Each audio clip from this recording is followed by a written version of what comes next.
Well, welcome to the St. John's Power Hour number 53. Cannot believe it's 53. We're coming up to our first year anniversary where we started the St. John's Power Hour to stay connected with our donors and our alumni. And as I was mentioning earlier, Brendan had asked the question. It's really been quite a ride. It's been really interesting getting to know our St. John's faculty better and our alumni, sharing their expertise and their knowledge, the programming. It's just really been very, very interesting. And tonight, I hope you'll feel the same way. We have women empowering women. My name is Susan Damiani, and I'm the host of tonight's Power Hour, along with my Associate Director, Shu Bernardin. And we work for the Office of Gift Planning, and we work with the McAllen Society, which is our legacy society, a great group of people. And this month, I'm going to say it because I'm a woman. I'm sorry for the gentlemen that are on the call today, but we had an amazing month because it was Women's History Month. And we had a month long of dynamic speakers, really insightful programming. I learned so much, and I have to say, what you're about, who you're about to meet, just the little that I've worked with them on tonight's event. Really amazing ladies. It's a powerhouse panel with no pun intended. And we have a terrific moderator. Her name is Dr. Barbara Cozza. She's the chairperson and the professor of the Department of Administrative and Instructional Leadership for St. John's University School of Education. I really hope that you have a fun evening. The second portion of this Power Hour, we're going to break it up into groups. You'll be able to network a little more with each other. And you're going to hear from St. John's, but St. John's wants to hear from you. So please share your feedback. Give us some insight on how can we not let this just be every March where we get together. Let's see how we can network and connect with each other throughout the year. And so, we'll be sending surveys and so forth. Like I said, we want to hear from you. So I'm going to turn it over to you now, Barbara. Thanks so much. Thanks for joining us, everyone.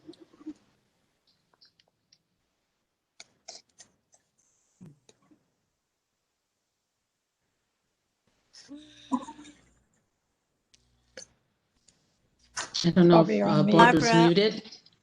Are you muted, Barbara? Yeah. So sorry. I'll start again. Good evening, everyone. Welcome to a panel discussion about women empowering women. How's my sound? Okay? Yeah? You can hear me? Yes? Yes. Right. We have extraordinary alumnae from St. John's University this evening that are our panelists. And we have numerous questions that we will present to these panelists, and hopefully we will get some insight. Well, I know we will get insight on how women can empower other women to become extraordinary leaders. I want to just point out that the panelists are all from different perspectives in the field, which is really something very special. We have questions that will, of course, introduce our panelists. We also have questions that give us their understanding and perspective from being a woman in a senior leadership position. We also have some questions about diversity and inclusion. And we also have some guided questions on best practices on how we as women can advance as women leaders. So we have approximately 2 hours together. We have approximately a half an hour of questions from our panelists. And then we'll have question and answer, and then move into our breakout sessions for the remainder of our time. Okay, so why don't we begin? we need to hear from all of our panelists, and I'd like to have them introduce themselves. There's Charlene. Something there? Are we okay? Okay, they'll introduce themselves by answering the following question. I'd like you to give one word or a phrase that describes you as a female leader, okay? And then you'll follow up with, just reflecting on why this phrase shows who you are and give us some understanding of your leadership role. Okay, why don't we begin with Crystal? Crystal, are you there? Yeah, sorry, I had to make sure I was off of mute. Oh, So sorry. good afternoon or good evening, everyone. So Crystal Andrews Banks, I had the pleasure of leading diversity inclusion at Ulta Beauty. And the phrase that I selected is, I'm remarkable. And I say that as a reminder to not only myself, but those in the audience that we are strengthened by the uniqueness of who we are and the lived experiences of our personal journeys. And there's only one of us in this world, so we need to treat ourselves with compassion, grace, and patience as we strive for greatness. And did you want me to answer the second part or keep it going? Yes, just quickly give us some sort of understanding of, your events and your leadership role. Yeah, no worries. So when I was at St. John's, I was a member of the women's basketball team. So my goal was to be the next Robin Roberts on ESPN. So clearly my path changed a little bit. So I will say that, mentors have been super instrumental to myself. And I have to shout out Mary Pat Byrne, who was like a mother to me when I was at St. John's, and she's responsible for me being on this panel and really helping me kind of be the woman that I am today. And I will say that it hasn't been easy. There is no straight line. It's a lot of hard work and determination. And the one thing I will say is, it's okay if you don't necessarily know where you're going. Life throws different curveballs at you, but the most important thing is to not stop. Just keep moving and know that you are built for greatness. Excellent. Thank you. Thank you very much. Michaela Brown, do you introduce yourself with a word or phrase? Sure. Hi, my name is Michaela Brown, and my phrase is resilient Swiss Army knife. You're not going to forget that one. I'm the CEO and founder of Blush and Whimsy. It's a cosmetics and skincare company. And the reason why I chose resilient Swiss Army knife is because it's twofold. Number one is, as Crystal said, there is no direct line. No matter where you go, you always have to be ready to pivot, to try something else, to go through that next door. And especially now, life is throwing us so many different curveballs. Being resilient is crucial. But in my life, I feel like there's always a solution, whether that's finding new technology, new software, talking to someone, expressing what's going on in your life, what you're working on, where you need help. There's always a solution. So in my leadership role, I'm a resilient Swiss Army knife because I will always find that solution. Thank you. Thank you very much. I'm learning so much. And it just started.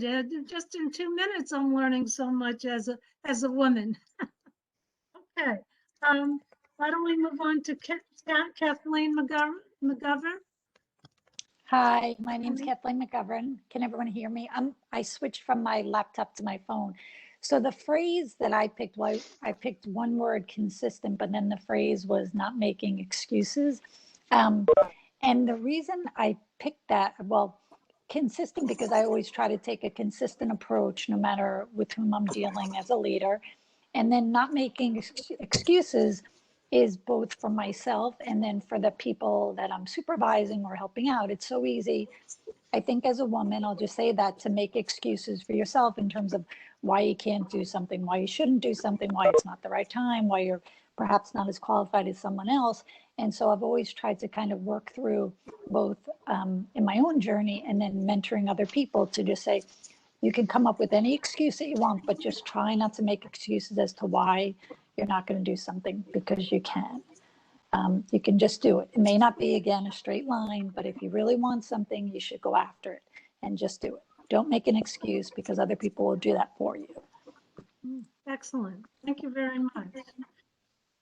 Theresa Mason. Theresa?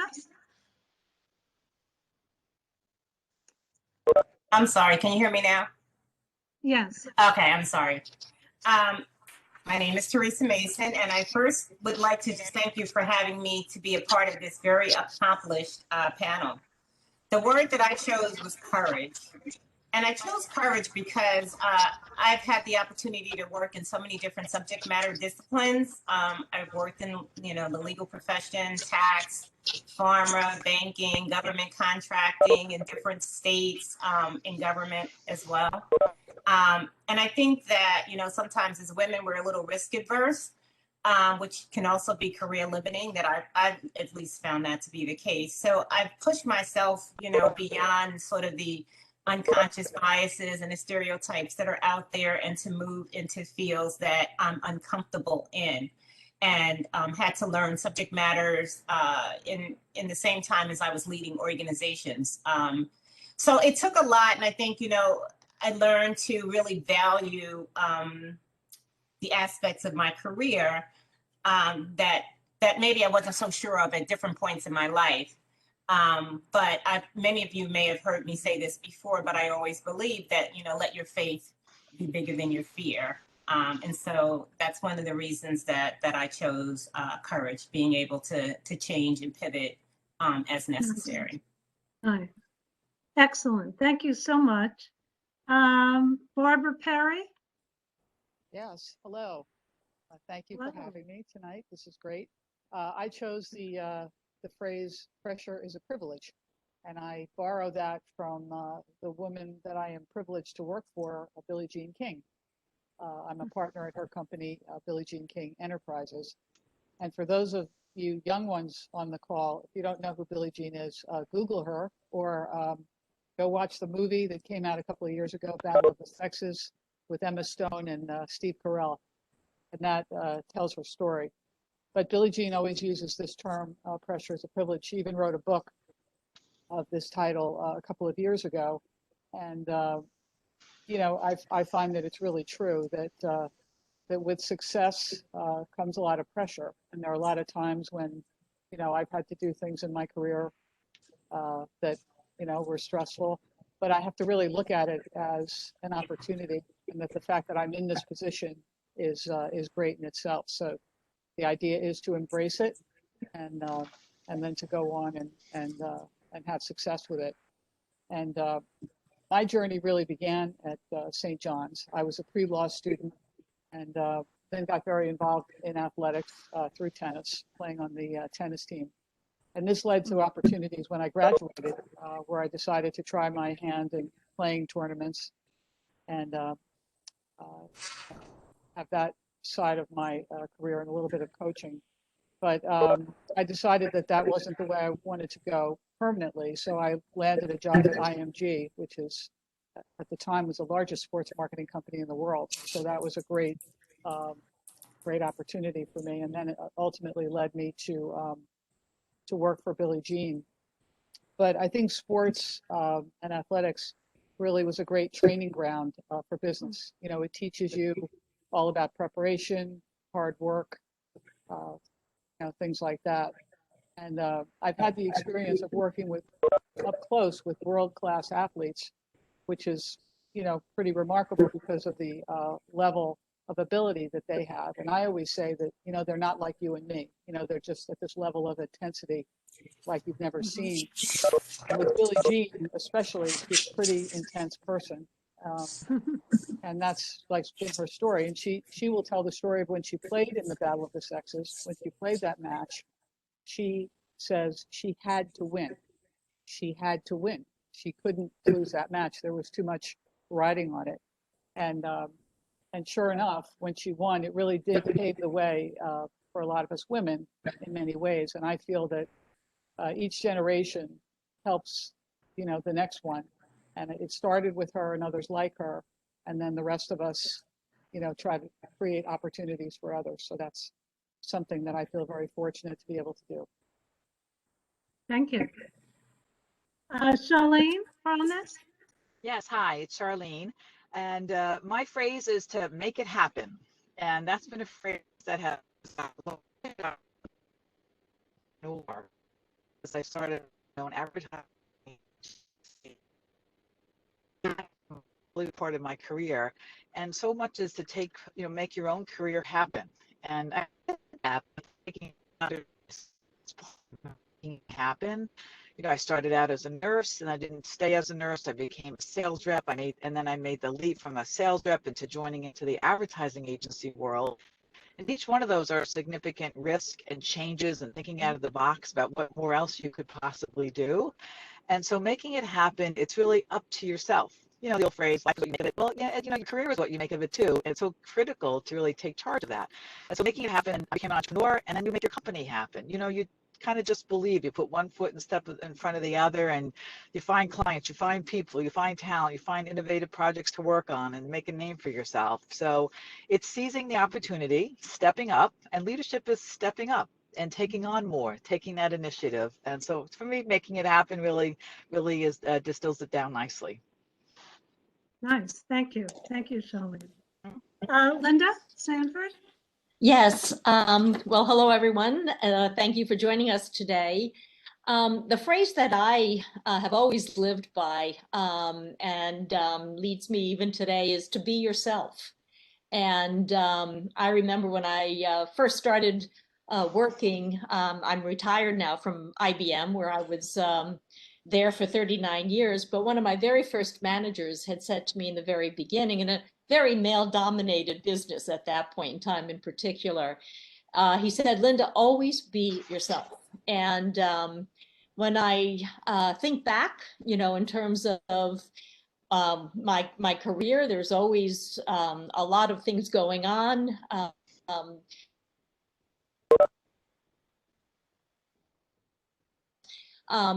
But to be yourself was important for me to keep centered, to keep the balance in terms of work and family. I think at the end of the day that having that ability to not feel like you have to put on a face. And in the very beginning, when I started working, I heard so many women say that they had to put on a separate face when they walked out the door in the morning to go to work. I couldn't do that.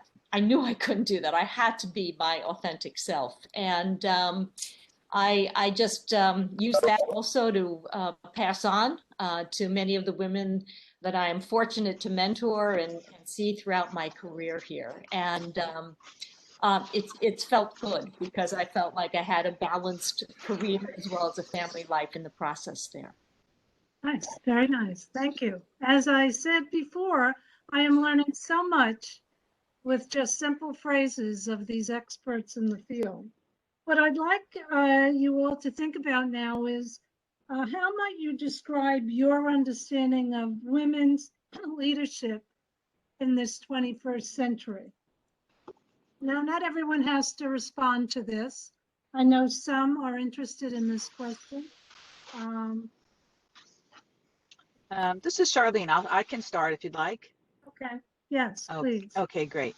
When I think about leadership, leadership is so much about people and understanding people and what makes them tick, what motivates them. Are they looking for respect or fame, or, what really inspires them? Is it a sense of purpose? And understanding that. And so to understand what motivates them or what really makes people tick. I think that women are particularly good at this. Women are known at good relationship development, right? Nurturing, building teams, and being empathetic, being a listener. And all of those are tremendous leadership skills of today. Mm-hmm. We think and when people would say, oh, when they think of a male leader, you know, they think, oh, someone that takes risk and makes statements and you know, was strong. And, you know, that's like an old fallacy of what true leadership is. You know, leadership is something that inspires you. You have followers. It's because you listen to them, you understand them, you can talk to them, you can motivate them, you get them excited. Yes, you need a vision. You've got to speak about that. And yes, you need to be confident, and you've got to hold people accountable. And you know, you can be compassionate, but you hold them accountable. There's a lot of aspects to being a leader, but it's really having a very well balanced understanding of people that it kind of begins with. So women leaders are really well primed today, and that's what we see, that we need more of that, particularly as businesses look to form partnerships with other companies. Right? That's a big part of everybody's business, forming outside partnerships. To do that, you got to be collaborative. You got to work well in teams. Women do that exceptionally well. So there's a lot of upside for women leaders for the future. So I think we should embrace, to someone to what Linda said, be yourself. If that's naturally who you are, then that's you know, you've got a lot of great leadership skills. So just remember that and believe in yourself. Yeah, Charlene, I so agree with you, because as you said, this is what's needed in the world today. Leaders and women have these natural capabilities, I honestly believe, to bring people together. And people do need to come together and not just, you know, be out there expressing their own point of view. It's really to, yes, do that, but to listen to others. And women have a way of bringing people together and helping them listen to each other. And I think at the end of the day, you know, people used to say, well, doesn't that take time when you bring people together and get them to talk about something, and instead of, you know, just making the decision and saying, go do it. But if you, and isn't that getting to a consensus? And I hate that word consensus, because to me, it means least common denominator. That's not what we're looking for. We're looking for the best of everybody's thinking in the organization, where 1 + 1 at the end of the day is greater than 2. And it's phenomenal to see the innovation that comes out of that collaborative discussion. And women are naturally collaborative. I really believe that. Excellent, thank you. Why don't we move on to the next question? How do aspiring women leaders build their own brand? How do they advocate for themselves? Any suggestions?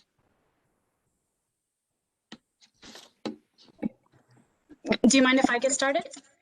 Sure. Okay. So I'm an entrepreneur. I own an e-commerce company, and my brand is now, sorry, puppy. Hold on. My brand can be found on QVC. My product's been in the Oscars, the Grammys, the Cannes Film Festival, the Real Housewives of New York.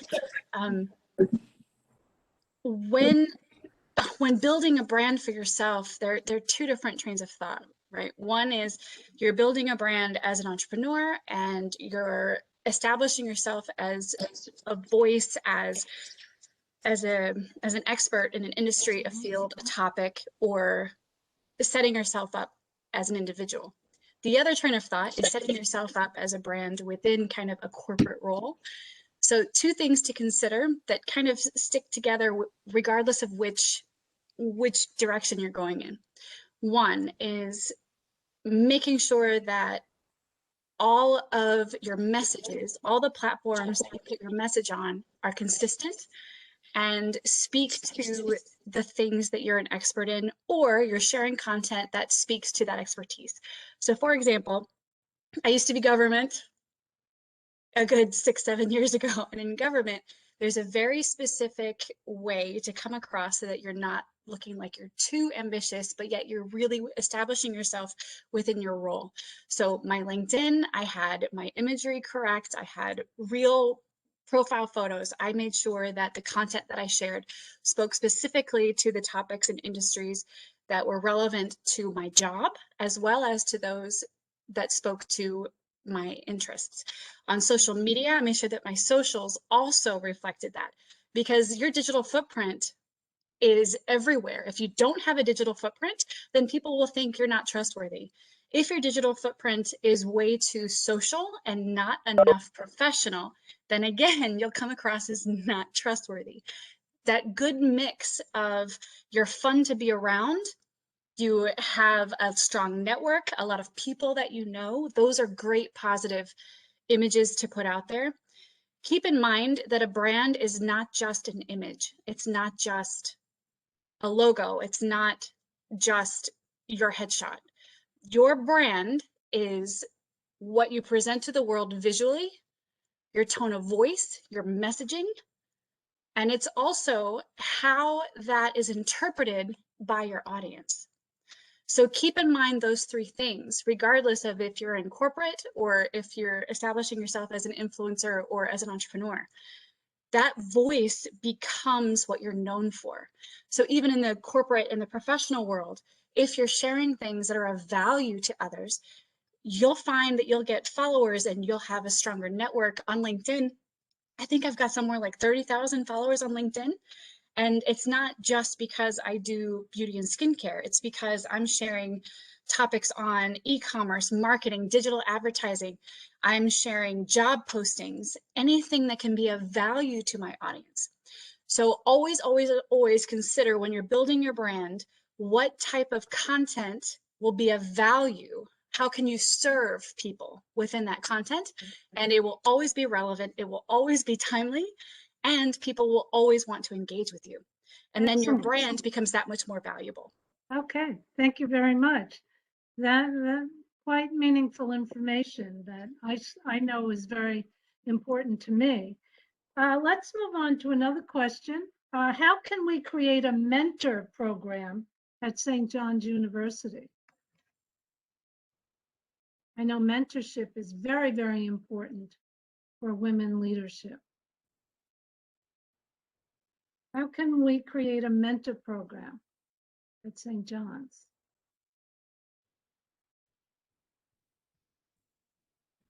Barbara, you know, if we could skip that question, because that's something that I think Charlene's going to share in the breakout session. Okay, Yeah, all right, no thanks. problem.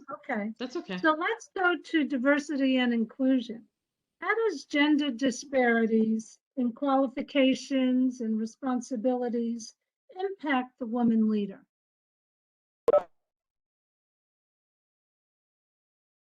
How does gender disparities in qualifications and responsibilities impact the woman leader?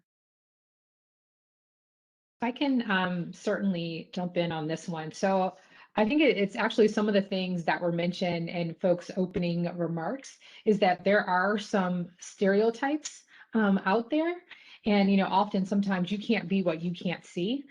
So if you're in a male-dominated organization or even industry, sometimes, you know, the company's environment isn't necessarily setting you up for success, if you will.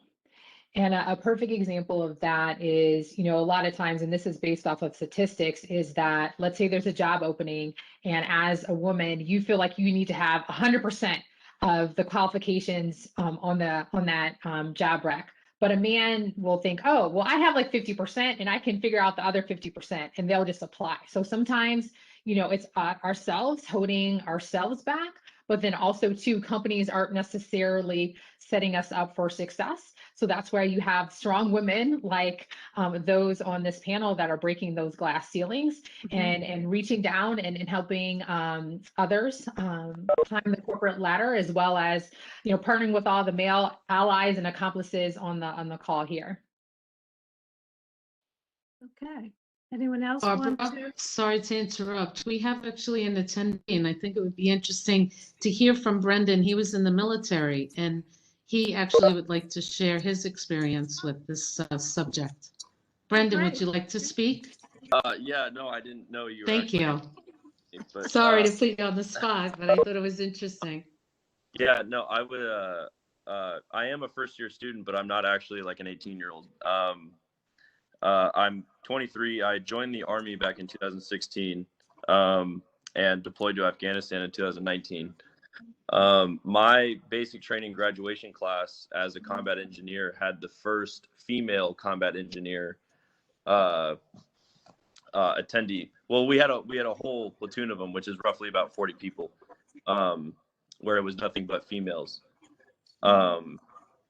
what was interesting is the enlisted side of the Army and the officer side sort of work a little differently, where the first female combat engineer in the enlisted side did not equate to the first female officer, which is sort of like the leadership portion of the military.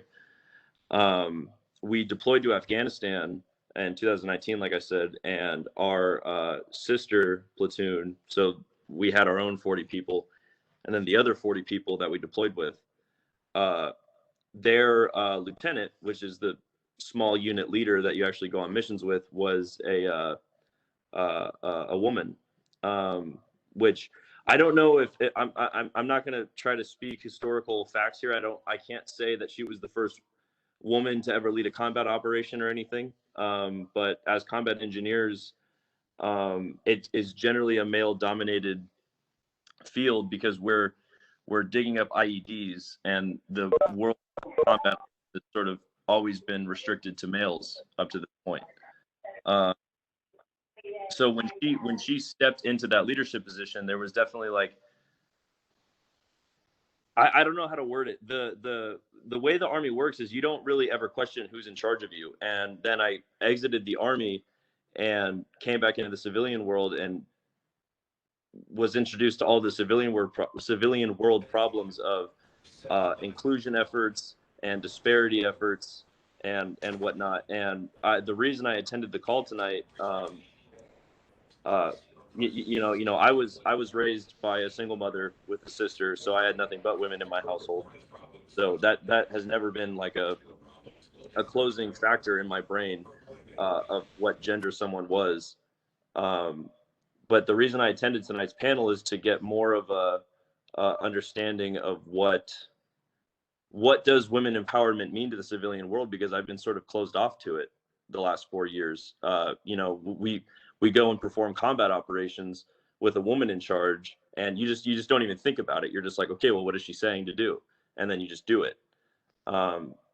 So yeah, I can say that women have been entering very elite, high efficiency fields of leadership in the military for a good minute now. And I think it's sort of interesting to hear how women still in the civilian world are having to sort of contend and put their elbows out and, get the fighting words out just to enter the same level of play. And I just think that's incredibly interesting. Thanks for sharing that, and thank you for your service, Brendan. We appreciate it. Yes, thank you for your We'll turn that back over to you, Barbara. Thank you, Brendan. Okay. So, what types of leadership training are you involved in or aware of for current women leaders? Anyone have any ideas on types of I can take that leadership? one. So Okay.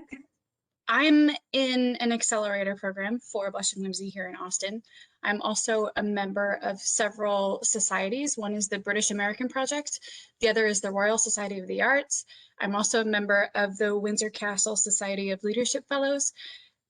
And then I help mentor other women startups in a technology accelerator. And then I'm also an entrepreneur mentor with Department of State. So there are programs out there that speak to your interests, your industry, and then even if you want crossover experiences, there are programs out there that you just need to apply for or find out what other people are involved in and ask them to nominate you. Very good. Very good.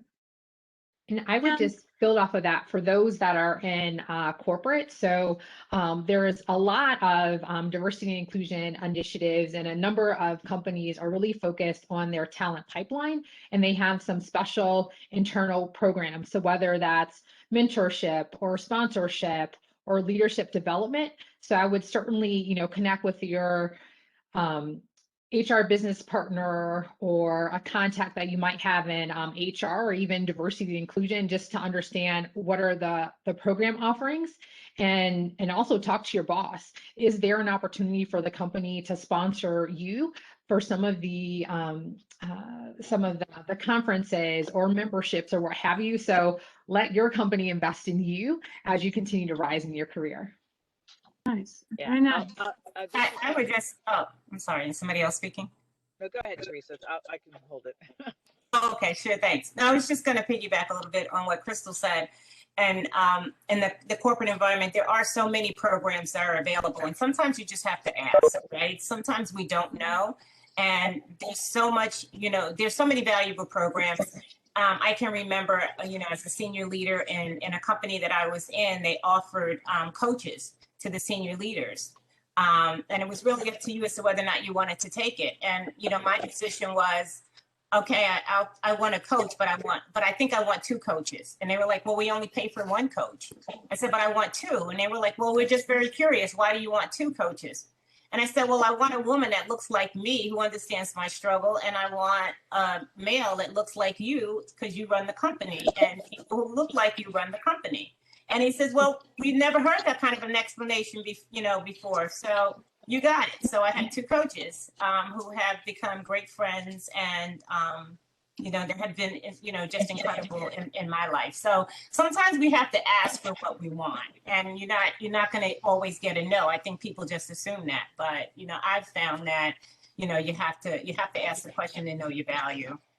Mm-hmm. And I'll say that just from a perspective of observing people, observing role models. So when there are women role models, I think they're great to observe. And I always say that about bosses I have, people that I've exposed to. And you step back and you say, now what makes me really think, highly of that person? What is it that they do?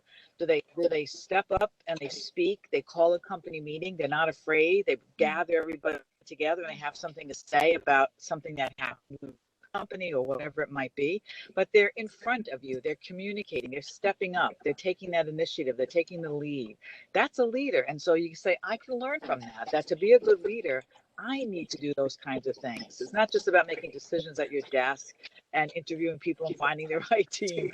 But I said, that's what a good leader does. And I like to observe and even listening to other women leaders who have done it before, like tonight and other panels like this, to understand, like I listened to a panel last week and the question was asked, like, so what have you learned as a leader during coronavirus? She goes, one said empathy and one said resiliency. And I said, now, isn't that interesting? Two leaders, one said, and empathy is so critical in empathizing with people in a difficult time, and resiliency about really understanding how to like pick yourself up with the bootstraps and keep going under duress. And like, so I learned that by observing people. So sometimes just observing people, and yeah, there's lots of corporate programs, and I would say advocate for yourself. Find something. There's many programs out there, Women Unlimited and et cetera, and ask for it. Mm-hmm. Ask for it and you can get it. They don't always come to you with them. Well, I think that, I'm sorry, go ahead. No, I was just going to add, because I think these are all great suggestions here. I think sometimes also taking the risk and going into a position, and it could be a lateral position, but in a very different piece of the business where you can really, get to learn some new areas of the business, but also to demonstrate your agility to the organization. And it also demonstrates your willingness to jump into new areas and to learn. And some of those, I often found, I loved to move into the areas that really needed, they were having a hard time, they needed to rethink their business model and their strategy going forward.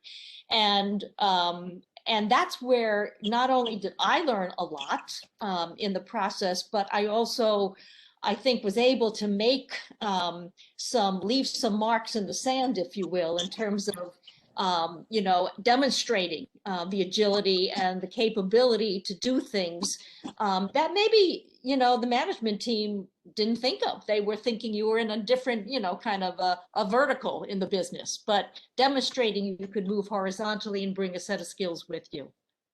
Excellent. Thank you. I think we'll open it up now to questions from the audience. And if you have a question, you can present it in the chat room. Sue will be collecting those. Is that accurate, Sue? Yes, I see a few questions. So Okay. one of the questions is there a way to empower women through the lenses of femininity, or do women have to pick up masculine traits Good as question. as the military asked them to do? My whole family's military. My aunt was the Army's first two-star general. She was the first woman to command a combat battalion. I was raised in a military family, and then I was government until I joined entrepreneurship in 2014. I think the biggest misconception is seeing workers as either masculine or feminine, or having to adjust yourself to speak to a man, or how to adjust yourself to speak to a woman. There are three things that I think should be significant in the workplace. Number one, women should not be afraid to speak. Sorry, puppy, let me put him down. Sorry. Okay.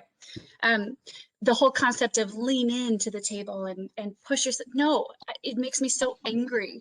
Women, instead of asking for a seat at the table, I think we should just expect it, demand it. It is our right. It is our worth. This is what I have something to contribute. I'm taking my seat at the table, and that's it. Number two, women, no matter which industry, we are consistently talked over and our comments discarded. And a male will say the exact same thing that we have said, and suddenly now it's God's gift that has just dropped down onto this conference table.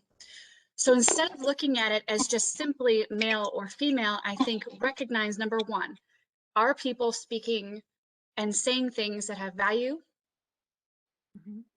Number two, if someone's being spoken over or being condescended to, address it. And number three, ensure that everyone in the workplace is empowered. That speaks to color, that speaks to gender, that speaks to every element that we're dealing with in society. That's transgender, that is people of color. I'm Latina, but I am white presenting, so I've never really had to deal with any sort of racial thing. But gender has been an issue. It's make sure that your voice doesn't come across as too high. Don't speak very emotional. Make sure that you're always speaking from logic, and don't wear the power suit. Wear this, because people will go, oh, you're trying to wear a pantsuit. Don't ask me anything above your station. I mean, we are constantly told these horrible, horrible things to do. I asked for some training opportunities, and my woman boss said, you're too new. You don't deserve that yet. You know, so instead of sitting there and think, well, how should I present myself in the job? Just do it. Just present yourself and know what you are worth and know what you bring to the table, and just own that. And then none of the other issues will come into play. And if they do, you then have the support behind you to address the situation and rectify it. Excellent. Anyone else? Are there any other questions? Sue, you're muted. You're still muted. Yeah. Thank Okay. you. When starting out your career, what is the biggest fear as a young professional, and how did you overcome them? Great Hi, question. this is Charlene. I think the biggest fear that people have is believing in themselves. And I like to say to people that just believing in yourself and being confident is a real career gain, because so often people are dismissive of someone tells you, oh, you did a really good job. That was great. And you'll say, oh, that was nothing. Oh, that was nothing. I did it in 2 days before the deadline. That was nothing. No, it is something. And when people are commenting and complimenting you, take it and believe in it and just say thank you, and know that that's building up your confidence to believe in yourself, because that is what's really going to help you get hopefully that next. McKinsey did a study recently where they said that we were losing leaders. Certainly we don't make the glass ceiling, there's still that happening, but even at the first managerial job, there's a little bit of a fallout, and women are not getting that as frequently as young men do, and these would be people 25 to 32 years old most likely, right? So I would say just believe in yourself, speak up, and have that confidence to know that you can do the job. That's so much a part of it. And we often have Steve in school, Brendan, raising his hand, speaking up, getting on the conversation. Women need to do that as well, to have the voice in the room, at the table, to speak up. and not be quiet in a meeting. That's a big part of being recognized, and then people seeing that you have something to contribute and want to hear from you. Also okay to say, I don't know, but let's figure this out together. I mean, that's where your authenticity comes through, and people realize that, you're going to roll up your sleeves, you're going to learn with them. And I think that's, it makes people comfortable with you, and it made me more comfortable also with everybody else in the room there. So it's okay. And sometimes asking some of the questions, which you might think would be maybe too trivial to ask, you find out that most people around that table, they have the same question they're afraid to ask. So you actually are helping the team, by putting that question on the table, or drawing a picture on the whiteboard, as I used to do. And, you're not going to know everything, and that's okay. But you're there to learn, you're going to ask questions, going to help the team to think outside the box, and they'll appreciate it. So I love this conversation that we're having, and I would just add that it's okay to make mistakes. No one is perfect, but what's most important is how do you pick yourself up from that mistake? What are the lessons learned, and how do you kind of change direction and change your mindset to hopefully not do that again, but take that as an opportunity for growth? And then how do you use that experience as a teachable moment to bring others along as well? So I just wanted to add that to the conversation too. Great point. Yep. I would like to just also add that, when we talk about the gender wealth gap, I mean, oftentimes that starts at the time that you take on a new job, right? And most of us ask, what's the salary? We don't go in thinking that we should negotiate what we want and knowing what our values are.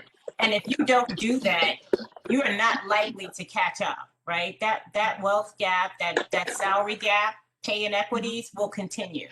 And so one of the things that I think that's so important, and I try to I mentor a lot of people, and I'm often telling them to really to know their value and not to be afraid to ask for what they want when they take the job. Because once you're in the job, it's much more difficult to negotiate the things that are important to you, whether it's a bonus, whether it's a car, whether it's a higher salary, having that value and really being able to speak up for yourself.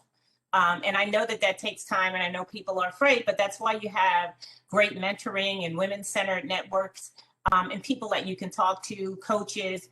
But it is something that really is important because it just has a career-long impact on people. Can I also say, when you're building your brand, everything Theresa said is completely spot on. But one thing that will immediately reduce that perception of you is note taking. If you are always saying that you'll take the notes, immediately that perception of you will go down. There's an app for that. You can say, I'll have it transcribed. Put the app, and then you participate in the meeting. As women, the moment we become the secretary, there goes our leadership. And I don't know why that is. It just is. Okay, Sue, do we have other questions? Yes, we have a few more questions. What are the best leadership and women empowerment books that you can recommend? And we can always, I could always send this as a follow-up with the recording as well. So if there's any you can happily share. Yeah, I can share some, Sure. but not at the moment. I'll Okay. certainly be happy to send them.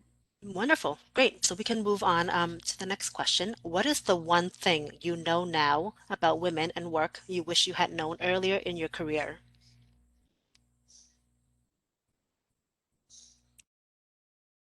Take this one. So I probably, like many people on this call, are very type A and goal oriented. So I kind of mapped out my first 5 years of, okay, in year 5, I'm going to be like the CEO of whatever company that I'm like a part of. And obviously that didn't happen in corporate America. So I think it's really important to have goals, but also be open to the opportunities that present themselves. And admittedly, I would say every 5 years, I have to take a step back and analyze, okay, where have I been and where am I planning to go, and appreciate the journey that got me from point A to point B, and not be so focused on getting to point like E, because I'll get there eventually. But if I am so focused on point E, I'm missing the experiences and the lessons learned, the highs, the lows, and peaks and valleys that are helping me evolve into who I need to be at point E. So that's just some advice that I would share. I'm a graduate of St. John's Rome campus, and I was a policy person. I was going to be a diplomat. I've actually passed twice to become a diplomat, and the government kept shutting its doors both times. Just like Crystal said, I had a plan for my life. I was going to go this way, and I was going to live abroad. I was going to travel the world, and then the door slammed. Another thing Crystal said that resonated with me was, I wish that I had known in my 20s that failure is fine. It's an option. To me, if I could tell myself anything, is your 20s are to gather as much experience as you can possibly get. Your 30s are to refine those experiences, and your 40s are to be the expert. Give yourself some grace and allow yourself the opportunity to accumulate all this knowledge and information. You don't even know what you want to do yet, and how that you're going to transcribe all that information into a career that you love. I mean, there's so much out there that we just don't know. So give yourself time to explore and gain that knowledge, and allow yourself to fail so that you're then set up to succeed. And this is Charlene. I also will add to this that I think what I have learned is that the journey is more important than the destination. So we're meeting people early in my career, like all of us, type A driven, ambitious. We want to get there, get it done, move ahead, move forward. And you can be hard on people and not be patient enough. And so I've learned that the journey, and working with people and enjoying the journey, enjoying the people you're working with, getting to know them, and understanding them, being patient and helping to guide them, are more important than the delivery of the result.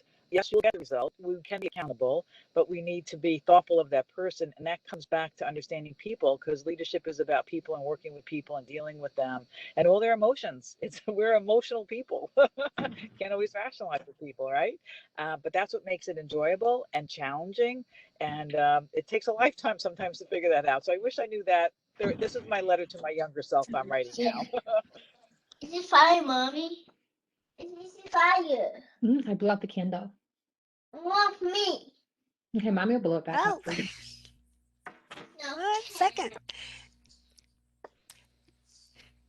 Great question. Okay, so I'm going to move on to the next one. How can we better introduce inclusivity with our trans women, feminine presenting, non-binary individuals in the workplace to those that show arrogance or microaggressions?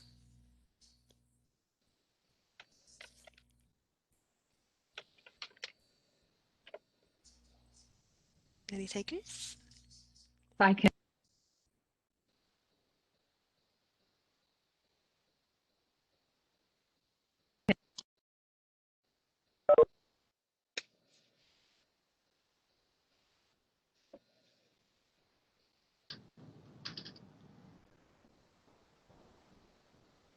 Are Sue. you muted? Yeah, someone might be muted, or I think maybe the so. audio. I would say, it's training. I mean, I can't say it, anymore. It's, I can remember being in government almost 30 years ago, and we had someone that trans, and it was a very different time. And I remember when she came the first day she came in after she had trans, she sat next to me and she said, I need your help to kind of get through this. This is really, really difficult. And you can imagine 30 years ago. And if, of course I was helpful. We became, very, very good friends, but, she talked about how difficult it was for her. But then I sat in a room with, all of these men. She had been with a law enforcement organization, who, you know, felt very differently. And so it was just, it was really, it was a battle. They were trying, she was trying. And I'm happy to say that over the 2 or 3 years that I worked there, the workplace really, really moved the needle. But here we are 30 years later, and you know, I don't understand why we are going through what we are, but nevertheless we are. And so I just think, you know, training, talking about it, keeping it in the forefront. You know, companies are hiring diversity officers. You know, I just think we have to just welcome, you know, any kind of solutions to getting us there, because, you know, I have to say, I just don't understand. So. I agree with everything that you said, Theresa, and just 2 quick things I wanted to add. So one is tomorrow is Transgender Day of Visibility. So for those that aren't familiar with that celebration, it's about 10 years old, and please Google it to educate yourself. And, you know, 2, I mean, I think, you know, the question speaks to a larger area of opportunity as we think about diversity and inclusion. Thank you, sweetheart. And it's all about, at the end of the day, it comes down to human connection, because what separates us makes us unique, right? Just like being a working mom makes us unique. Okay, thank you, bud. Brad, don't. Okay. Sorry about that. So, I mean, I think you know, one of the things that we're doing at Ulta Beauty is really trying to highlight people's lived experiences and listening to people's stories. So, you know, actually for tomorrow, if you guys follow us on Instagram, you'll see some education that we're sharing with all of our followers. And we actually have one of our employees who identifies as a trans woman that has been sharing her personal story via a video. And I mean, Theresa, you hit it on the nail. It's all about education. I mean, we're all coming to the world with different lived experiences, and how we identify, you know, often shapes how we experience and see the world. So the more that we can have experience and exposure, the better.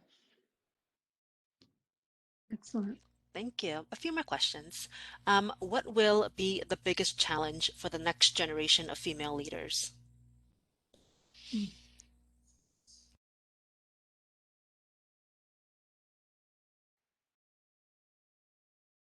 Can I kick it off? Yeah, So go ahead. what I see as the biggest issue or challenges, I see 3 things. Number 1 is COVID showed us that no matter what sort of gains we've made in women's empowerment and equality in the workplace, women still shoulder the household cleaning and childcare, and plus they're still trying to work. So I think one big challenge is that we still have to find a way to allow women to be both workers as well as the bearer of children, right? I mean, we do need to find a way to have childcare or ways that women can work around their children's schedule. And if kids are at the house, corporate has to be able to allow for that. Number 2 is women are sometimes the worst offenders. We are. I mean, I have some of the worst bosses I've ever had were women. For some reason, the whole mentality of, well, it was hard for me, so therefore it has to be hard for you, exists. And it should not. So earlier today, I was on a call with a couple of the ladies on the Zoom call, and the comment that struck me was, you're so open with these resources, with all of these things that will help with work. The point of being a woman in leadership is to share and give access to help it be easier for other women. It is already hard enough. It is. We face so many boundaries and barriers that it shouldn't be from other women as well. Number 3, we are just now kind of coming into our power and owning who we are from different cultures and backgrounds and ethnicities and relationships, and choosing children or not, and being CEOs in corporate or not, or being academic and all these other industries and dimensions. But we still haven't owned our worth. So the next challenge for us is to shake this cultural norm of we don't negotiate, we don't fight for what we want, we kind of sit back and let others dictate our worth. And that needs to be the first thing that happens in interviews and in seeking out our new opportunities, knowing that worth and fighting for it and ensuring that we get it. Thank you. I have an interesting point. Next question. I would like to know how to make connections again after moving away from New York City and raising children. I feel like I lost so much momentum and earning power. So what advice do you have for moms that, move to a different state, you know, with a career shift, I'm guessing? This is Charlene. I would suggest that the key, even for anyone who's working or who's not working, is to be involved. And the more involved, you have to, get connected with other people. So the old word networking, which I don't love that word because it always sounds like you're trying to sell somebody on something. But what you are looking to do is to make connections with people.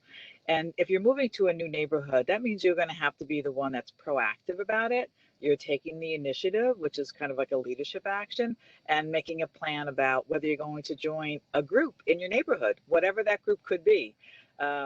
You figure out a passion that you have, whether it's a charity or it's a school association, a sports program or something. And you start by making connections with people in your community. And then if you want to find a job, all those people that you've just met are people who have connections to other people as well. So if you're looking for a position, I think the more people that know you, the more likely you will be to find a position. But I think it is up to us. It's up to all of us to be the one that outreaches and calls up someone and let's meet up for coffee. And not enough people do that because you have to put yourself out there and not be afraid of a little. People aren't usually going to reach out to you. They're going to say, okay. And you make it. So resume or so people are.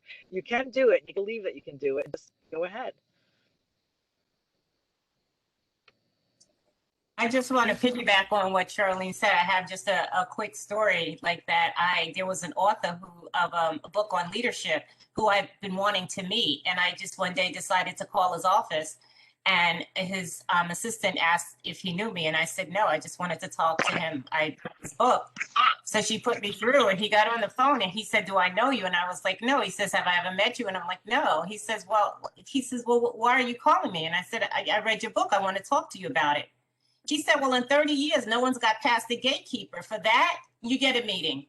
And, he has become a mentor. So to Shirley's point, just do it. What's the worst thing that can happen, right? That you don't get through. Mm-hmm. So. Amazing. And can I just build off of that point? Because I'm just inspired to say this. So take it for, what it's worth. But I feel like we all have an opportunity to challenge ourselves to just do one thing, like keep it simple. So basically all of the gems and all the nuggets that you received here today, what's like the one thing that you can challenge yourself to do differently? So whether it's an action you want to take, maybe it's a behavior you want to change, but just kind of keep it simple. So I just wanted to throw that out. Oh, and I want to share a quote from Eleanor Roosevelt, which I love, which is to do something every day, one thing that scares you. Okay, that scare thing might be to call up the CEO and have a meeting. It might be to network with someone who's a leader of a famous book, whatever it might be. Right. Do something that scares you. You're going outside your comfort zone, and therefore you will grow and learn. Right. Thank you. Next question. Is a merit-based workplace society the solution to every level of bias?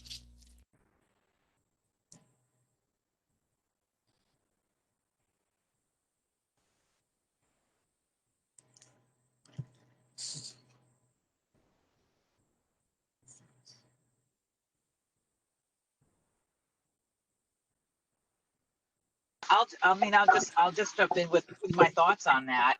Is that I believe a merit-based space where everything is equal in an egalitarian society, which we don't live in. Corporate America is not that. And organizations like schools or hospitals that try to be that way, or police organizations of, people get away with things, or people get ahead because they know someone, or whatever that might be. But I think the thing that I am concerned about largely is this unconscious bias, which I think is one of those things that holds women back. To answer the other part of the question, like what are the faces, what are the challenges that women face? And that unconscious bias is really huge, and it's the hardest thing I think for us to really grapple with. I believe the answer would be to training. Has been come up before for other reasons, but the idea of having sensitivity training, awareness training of both, of all figures within, male and female within a corporation, so that they can understand the unconscious bias that they don't even realize exist. There's a study that shows that if you put two resumes in front of someone and you just change the name, the gender, one resume looks great, and then you put the female's name on it, all of a sudden, they don't look quite right. And that's a famous study. It's been written up in many books. The same with the symphony orchestra, when it was run by, you couldn't see them, you thought they were fabulous. Then when you could see them and they were made of largely women, you didn't think, oh, this is good. It's the unconscious bias that we all bring to so many things. And I would hope that more organizations can wake up to that. And I think it's up to all of us as senior women within organizations to help raise that and ask for more HR programs to address this. Thank Okay. you. Do we have any other questions, or should we move into the breakout session? We have a few more, but I think we can answer these. We could either have the panelists answer these questions afterwards, and we could send it with the recording if you would like to move forward with the breakout sessions. Sue, I have down here that it's 8:11. I think we can go to 8:15 if we could squeeze in. We could probably squeeze in 2 more questions before we go to focus group. Okay, I think we have time. Yeah. Okay, sounds good. Let's see. What habits have you adopted to prevent burnout?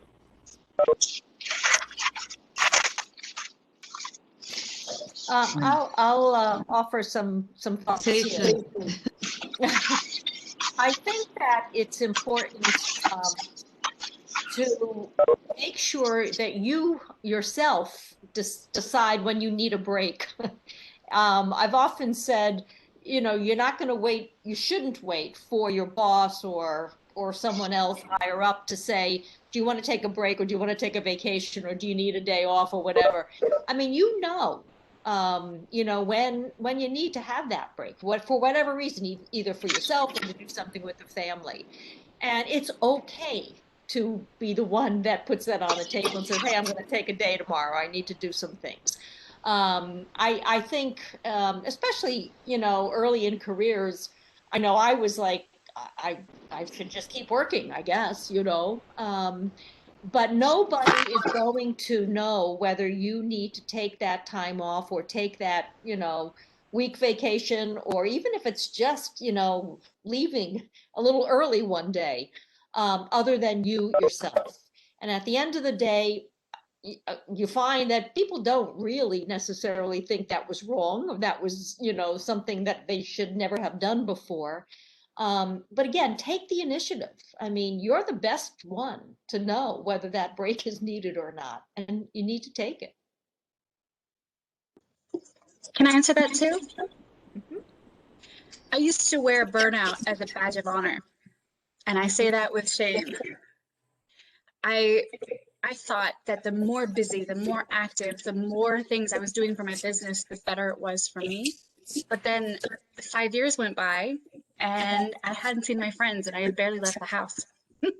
Sure, on paper, it looked like I had all this success, but I had no life. And my health was horrible. Everything was bad. And COVID hit and I thought everything's bad. And I'm still locked in my house and my life hadn't really changed during COVID.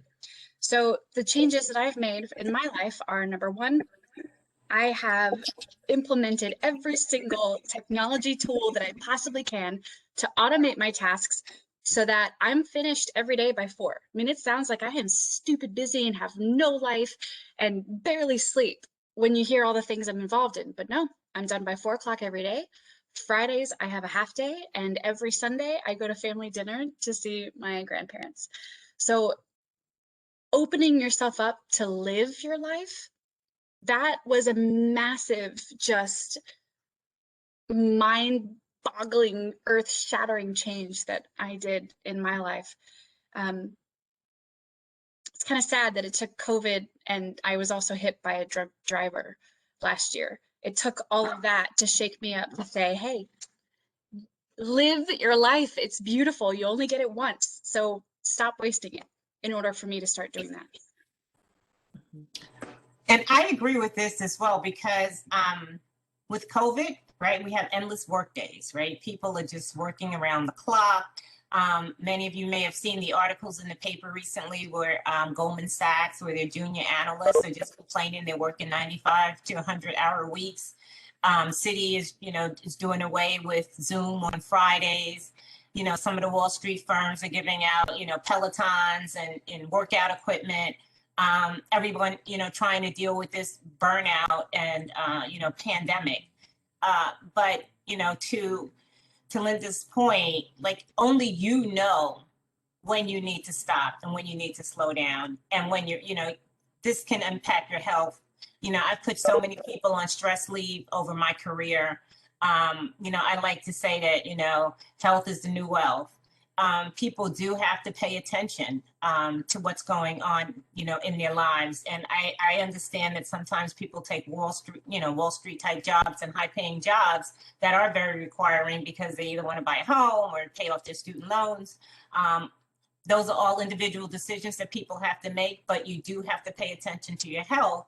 And it's always great to have an outlet, whether that's running, hiking, collecting art or whatever. I mean, being a balanced person is just, it's an extraordinary thing to be able to do and to be accomplished. So I always encourage people to make sure that they have, outlets.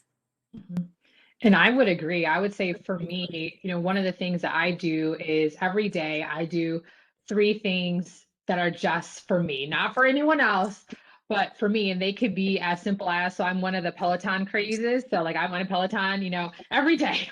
And it's like, okay, that's the one thing for me. I also unfortunately have a sweet tooth. That's why I have to be on the Peloton. And so it's like, okay, well, today I'm going to have a cookie or a cupcake because that is just for me. And it could be as big or as small, but the most important thing is not for anyone else. It's not for my amazing son who you guys saw, or, what I'm doing for work, or, other community groups I'm a part of. It's like for me, for Crystal. So that's one thing I would also offer too, is like, how do you kind of just carve time, whether it's a minute or 5 minutes or whatever you have, to just solely focus on you.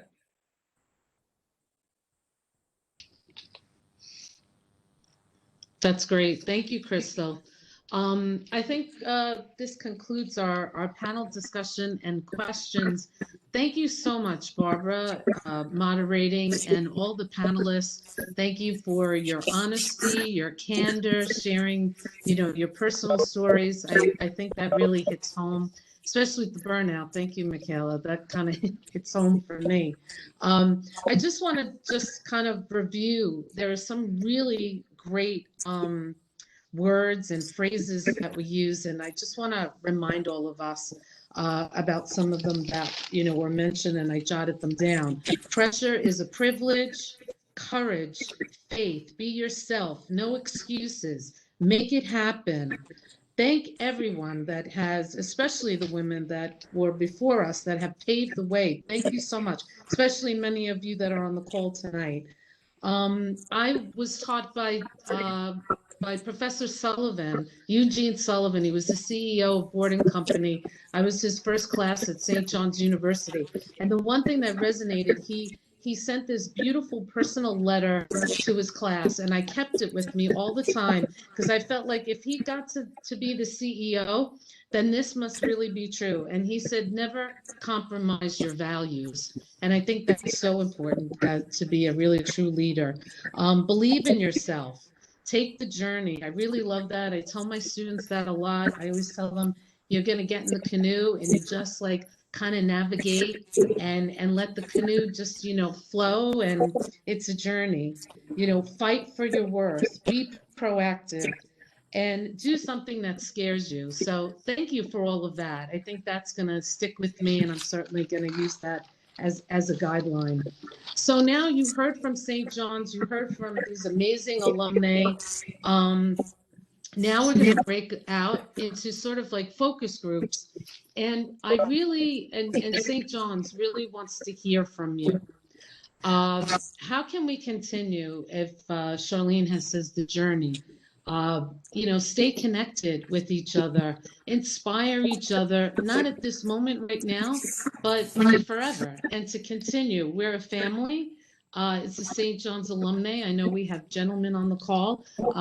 We're a family as alumni. So we're going to break out into different topics. The moderator is going to ask all of you some questions. And I hope that you can really get involved with these focus groups, because the more that we know what you would like and benefits and so forth that you want to get from the university, it really helps us better serve all of you.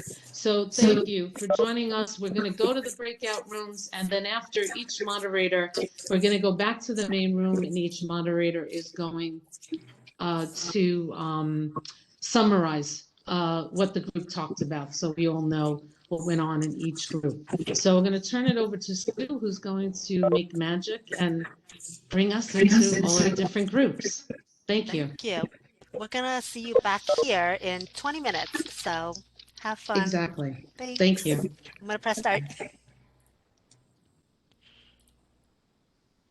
That actually worked. Hey, Angelica's on the line. Welcome I didn't see you. back. Hi, Angelica. She's one of my former student workers. So he's working hard. I never get to see her anymore. Are we all back, or we're slowly coming back? Yeah, no, you're all back. That was We're amazing. all back? Okay, Yeah, welcome that went by everyone. fast. I hope you all enjoyed it. It was our first power hours for breakout rooms. So it was quite exciting. Very smooth. I enjoyed it. Okay, so we want to be timely here. So I'm going to just select a moderator to kind of sum up what you talked about. I'm going to turn it over to Theresa Mason. Theresa, do you want to start off and quickly just give us a synopsis of your group? Okay, so our group, we had one person that was supposed to be on that wasn't, so I'm not sure if that was technical difficulties or not. So we had 2 people plus Jason.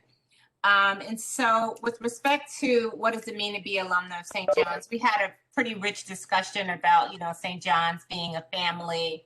And one of the participants talked about how St. John's had really kind of helped her to transition from her major. She had been a pharmacy major for 3 years, which is a significant amount of time.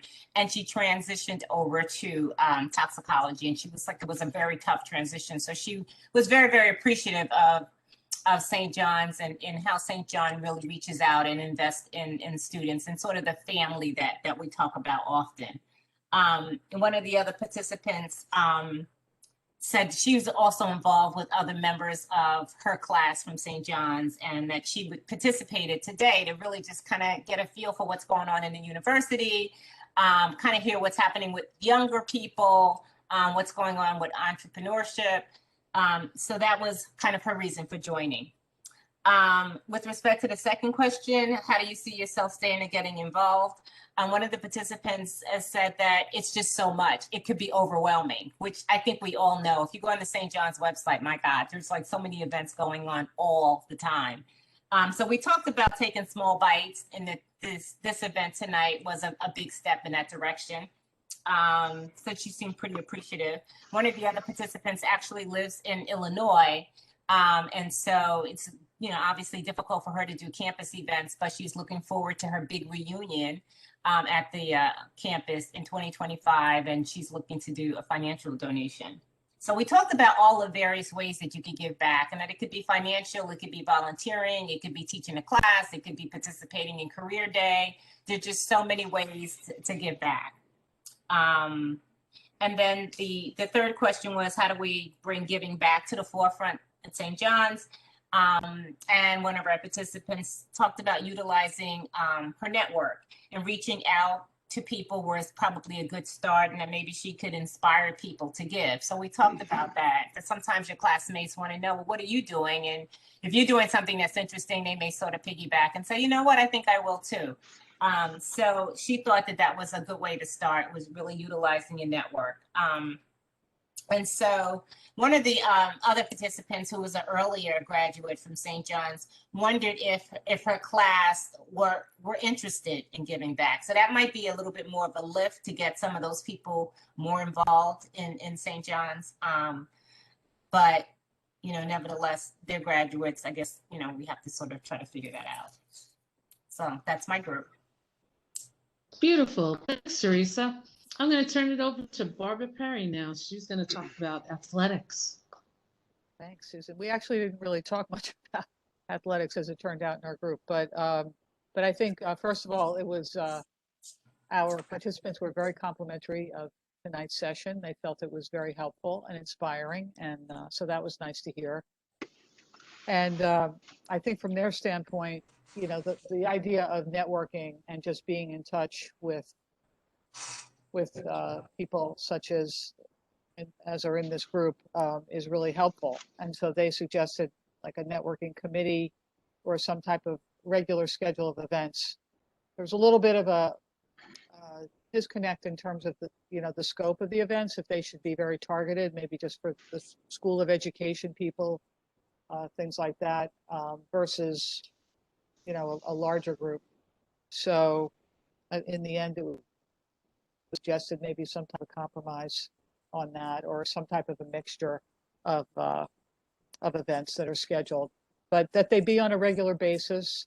And you know, just like tonight, to hear people's stories is very helpful, you know, as people are trying to, you know, figure out their careers, whether they're, you know, in the path that they want to be, or if they want to go in a different direction. But I think hearing stories is always helpful. I think that never ends, no matter what stage of the career you're in. So I think that's it. Mary Pat, did I get that all right? Thanks, Barbara. That's terrific. That's great. Good insight. I'm going to turn it over to Charlene Prunas. Her group. Were you able to talk about mentorship, Charlene? We talked a little bit. Yes, we did talk about mentorship indirectly, because we spent a little bit of time. I had a recent graduate and 2 students in my group. And so we talked a little bit about how we might be able to use the alumni to help them, because they were looking for ideas about what they would want to do in their career. And since the alumni, you know, work in, you know, vast jobs that are sometimes unknown to people, like even a pharmaceutical advertising executive, what is that? You know, like people don't really know that job.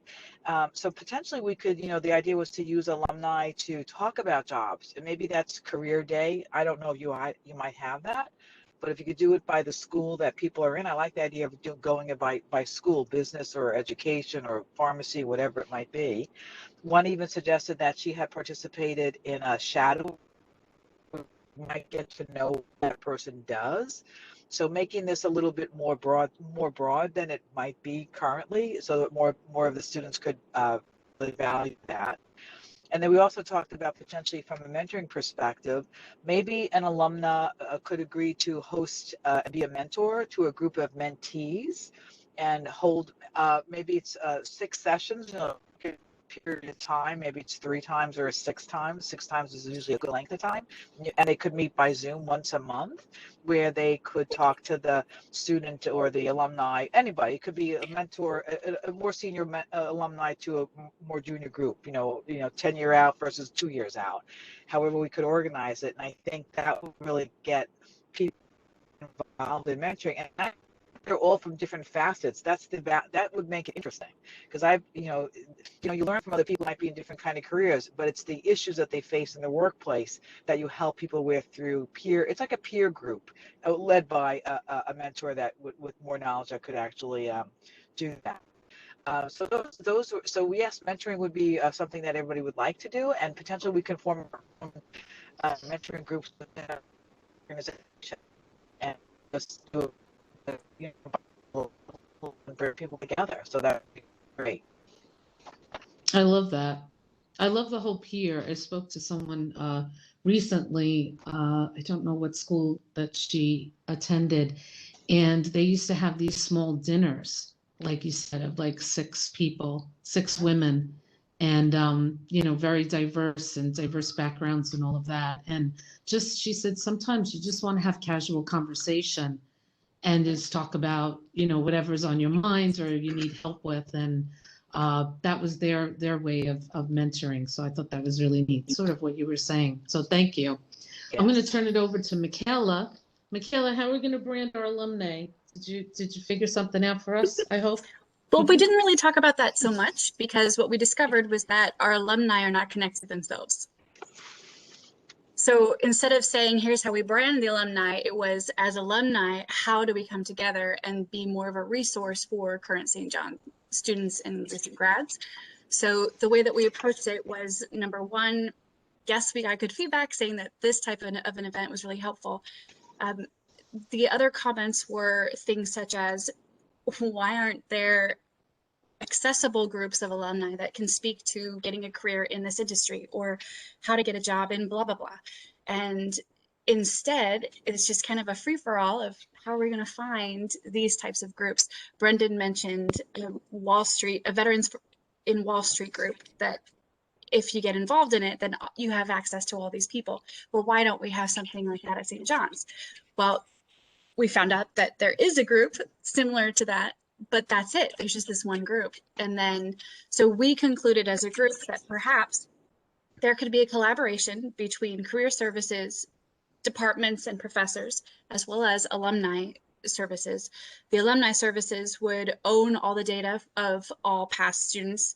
And then at the departments and career services, departments could then take a look at which alumni within that department could be a speaker or could be a referral partner, just have a network for their students to be able to reach out to.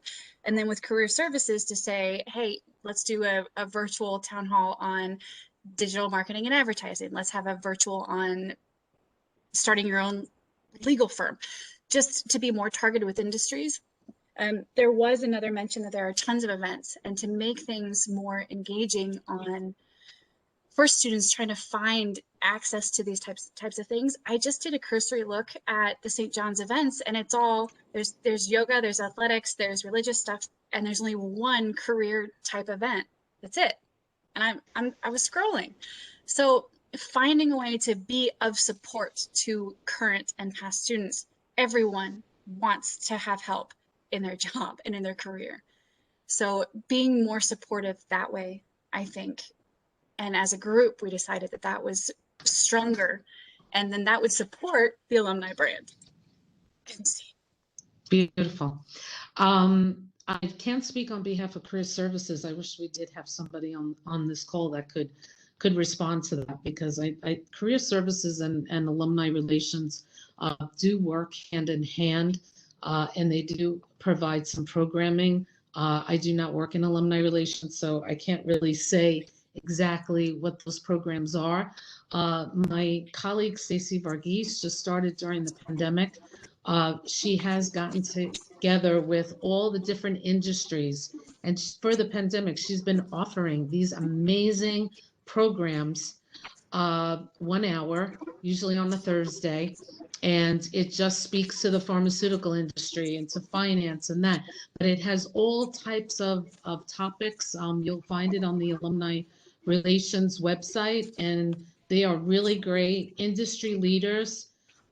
She gets like close to 200 people on the call, career advice, resume building, whatever it may be. She had a host of topics on that.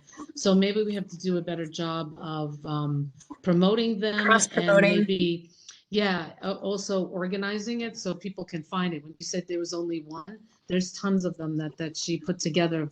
Probably she started back in May or June. So that's something that we have to look into. So thank you. Thanks for sharing that with us. Appreciate it. I'm going to go to our moderator, Barbara Cozza. She's working on a really interesting women consortium. Barbara, I don't know if your group talked about, it's called WHEEL, or maybe you also discussed other things that you'd like to share with the group.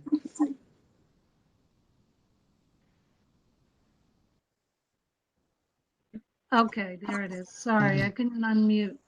Well, let me just introduce what WHEEL stands for. It's Women in Higher Education Empowered Leadership. It's a collaborative, a consortium. We initiated it just before COVID. And so it really hasn't gotten off the ground. We had one meeting prior to COVID. And what it is the mission is that that we create a forum for leaders to come together, and we develop skills, understandings, collaborate with programs, create research agendas, publish together, anything that we feel is important. So what we did was we talked about how WHEEL might fit into the St. John's University campus. And of course, WHEEL is, we're trying to generate it as not something that belongs to St. John's, but also is a regional and maybe national consortium so that we can expand out. But these are some of the ideas that we discussed. We should come together and share best practices. They like the idea that there are different industries represented this evening, and we also want to, tap into different specialty disciplines at times. We also encourage annual meetings, inviting guest speakers on particular topics, and also keep the communication loop alive. Always maintain the loop where we're communicating through electronic newsletters. We might actually expand out into the high schools and try to build some sort of mentorship with young women and try to encourage young women to join at times based on mentor-mentee relationships, and encourage them to think about what it means to be a woman empowered. Start early with going out into the local school environments. What else did we say? We should also continue to have Zoom meetings for communication. Try to network and share ideas with other leaders, not just within St. John's, but also expand out. We also want to work with clubs on campus and try to create leadership training for women across campus, as well as in other institutions. And I think that some said that they are from different organizations and they feel that a networking system with coming together with St. John's and sharing stories and trying to create relationships and friendships might be some ways to generate this consortium. So that's Thank you. I love that. I love the relationships and friendships. I know back in the 70s, the university had a very active travel program, and that's how come I started the Globetrotters. I learned from them. And many of the society members today traveled together and had long-time relationships and friendships, and that kept them connected with St. John's. So that's very true. The other thing is we have a group called Ladies of Charity, and they have junior ladies, and they work with St. John's Prep. And it's wonderful, the junior ladies working with the Ladies of Charity on social justice issues and charitable projects. It's really nice to see. And it's nice to see the different generations. So we do a little bit of that at St. John's, but I think it would be great to expand that. I'm going to turn it over now to Crystal. Crystal, I know diversity was your topic, but I don't know if your group shared that. And Yeah, we had a really robust conversation. So just in the interest of time, I'll just highlight a couple of headlines because I think there's some consistency based off of some of the comments already. So the first headline I would say is just representation matters in the classroom. So as we think about the student population, does that mirror also the population of professors as well as folks that work at campus? The other thing I would just add is, particularly because we are at a women's event, is there an opportunity to really do a deeper dive in maybe some of the challenges that women face in the workplace? So whether it's work-life balance or the imposter syndrome or owning your voice, we have an amazing group of alumni that we could tap into as kind of experts, if you will, just to help current students or alumni as they kind of navigate like their careers. And the last thing I would say too is there an opportunity to do some mentoring circles? So whether you're looking to start a nonprofit, or maybe there's other topics out there that a collection of alumni or even students can get together and network on a consistent basis and learn from each other. Thank you. That's great. I know we were going to touch upon athletics, and you're a former athlete. What's your thoughts about supporting the women athletic programs? Do you think we should be promoting that? We got to encourage our women to support our women athletes. You want to say 2 minutes on that?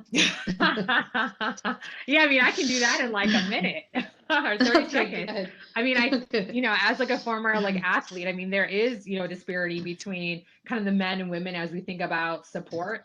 So how can we rally the troops? So whether it's, current students or like alumni, just to show like support, because it does matter when you have fans in the stand, when you feel supported as an athlete, regardless of, how you identify, it matters. So anything that we can do, whether it's donations or, showing up or even, helping our student athletes as they think about what's next for them, because not everyone is going pro.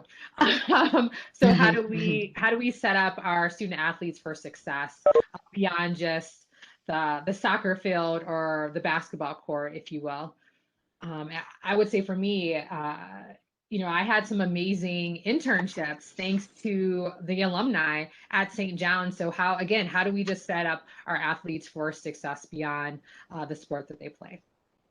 That's great. Thank you. I think it's important. Thanks for sharing that, Crystal. I'm going to turn it over now to Linda, because Linda hopefully you got a chance to talk about the women's circle, because I feel like that's going to start the pipeline. So Linda, what did you hear from your group? Yeah, we had very, very similar conversations in many ways to what everyone else did. But a couple of points that I think really stood out here. First of all, the importance of engaging women in order to share and learn from each other, and that the group would be not just the alumnae, if you will, but also some current students who might be, women in St. John's who are thinking, what should I do? I mean, should I pursue this course, or how do I deal with that? So perhaps thinking about the circle beyond just the alumni themselves, and looking at the next generation of alumni as they are going through the university. The other thought was about the importance of building these networks or circles outside of your current job. While many of us have mentors and probably with having that network outside, so made up of St. John's alumni, actually adds some additional, opportunities. First of all, we talked about it's not just mentors, it's friends. Friends who have a very common experience and background because of our, going to school here at St. John's, and therefore we have this trusted relationship. And also because, many of the mentors we have in our businesses are not women. And so with a women's circle, we're able to build, more of a woman to woman mentorship kind of a program here. And that was the very important point, that it's a two-way street. We will learn from each other. And, it's not just, a one-way street of mentoring and helping and engaging, but a two-way street here. And that, setting something up, that is a more periodic, circle coming together, not just once a year, but on a more frequent basis, we felt would be a very helpful thing to do. And people would come. That's great. Thank you, Linda. That's terrific. Really great information. I have the pleasure of moderating a focus group. The focus was on travel. Like I mentioned, we have the Globetrotter program that's for our society members, but I wanted to see if women want to travel together and what that would look like. Our group said even just a local cultural event would be great to get women together, because again, they were talking about, it gives us a chance to network, to connect, to develop relationships, to help each other build their businesses. It also, I said, the length of travel, what would that look like? And they said it really depends where we're traveling to, that if maybe we need 2 weeks or we just need a 4-day, I keep talking about the 4-day shopping spree to London. Sue's going to laugh about that one. Because I think that would, that would be fun. So I think there is interest in travel, and we will be sending out a survey after this event.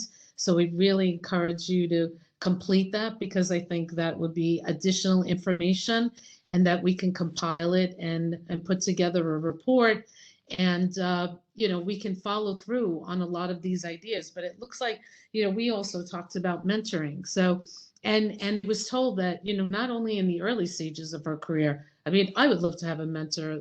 Some of the ladies in my group we were about the same age, and we would love to have mentors and encourage us to continue, in our career, and how we can, expand and grow in our career. So I think that's important.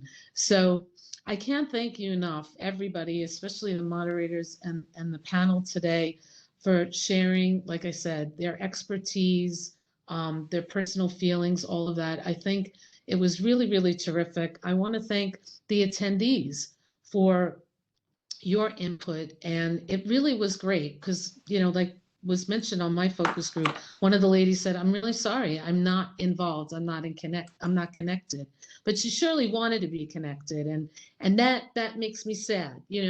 If everybody really wants to get together and they want to be connected to St. John's, we certainly have to do a better job in making that happen. And we are a family, and it would be great. I have lots of friends, but I would love to have more friends, and especially friends from St. John's. So I think we've come to the end of our power hour. I want to wish everyone a great spring break, Easter recess. If you celebrate Easter, happy Passover to everyone, and for everyone's time.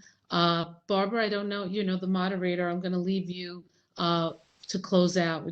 Do you have any words before we end?